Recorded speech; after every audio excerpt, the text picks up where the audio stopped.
What's happening, YouTube family? Your boy is back from the second time today. Had to switch up the attire a little bit, but anyway, want to give you guys my review of the top 10 of NFL's top 100 list for 2017. Now, do I have a problem with who's on the list? Absolutely not. It's much deserved.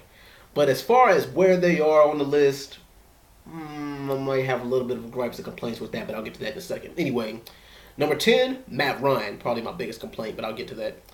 Number 9, Le'Veon Bell. Number 8, Odell Beckham. Number 7, Ezekiel Elliott. Number 6, Aaron Rodgers. Number 5, Khalil Mack. Number 4, Antonio Brown. Number 3, Julio Jones. Number 2, Von Miller. And number 1, no shocker here, Tom Brady. Like I said, you can't really argue with the top 10 list and who's on it. But let's start with number 10, Matt Ryan.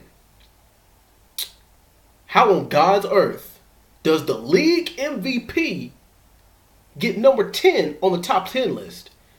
In my opinion, he should have been at least top 5. I wouldn't even been mad if you would have put him at number 5 on the top 5. I mean, if you would have replaced him with Khalil Mack, I mean, despite what Khalil Mack did, like what he's done in the past couple of years, I wouldn't really get mad. Shoot, I wouldn't even really get mad if you placed, Khalil Mack and Von Miller. Like, those two are pretty much interchangeable. Now let's talk about the ones that are interchangeable. I don't really think that they actually should have put Le'Veon Bell over Zeke Elliott. Call me biased if you want to. But those two are also interchangeable. Another one that's interchangeable. Now, in my predictions list, I put Antonio Brown as number 4 and Julio Jones as number 3. And that's the ones that I got right on the money besides Tom Brady. That's a no-brainer. But those two are also interchangeable. Heck, even, like I said, even me as a Steelers fan, I put Jones over Brown. And like I said, you can't really get mad. Like I said, either one.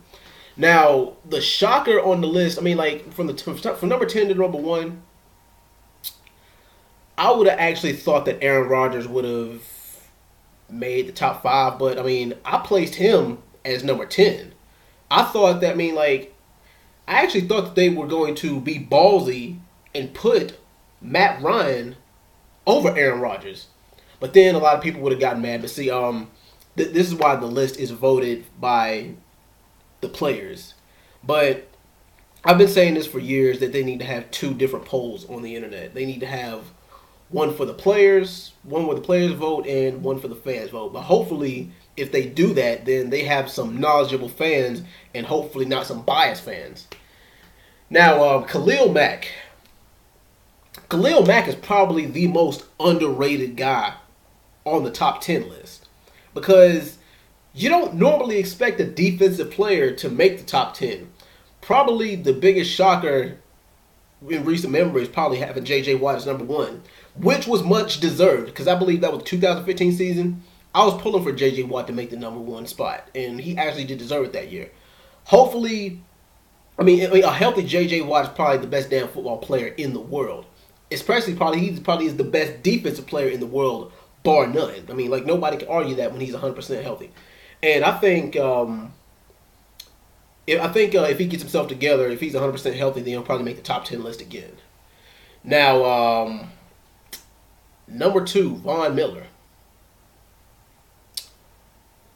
With what he's done recently, defense wins championships.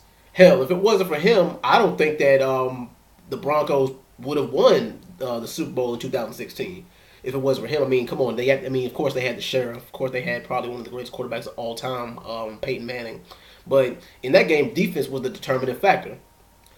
And of course, number 1, Tom Brady. I hate to admit it, because I don't like no goddamn Tom Brady, because I'm a Steelers fan, and he's kicked us out of so many Super Bowls, and he's eliminated us, so many times, and given us so much hell over the past 16 years. You hate to love him and love to hate him, but you can't doubt it that he's probably top 5 quarterbacks or even top 5 football players in NFL history. Personally, I hope he retires soon, so we don't have to play his ass anymore. But Anyway, those are my thoughts on the top 10 list of 2016, 2017. You guys drop what you think below, and I'll be back with another video soon. As always, peace.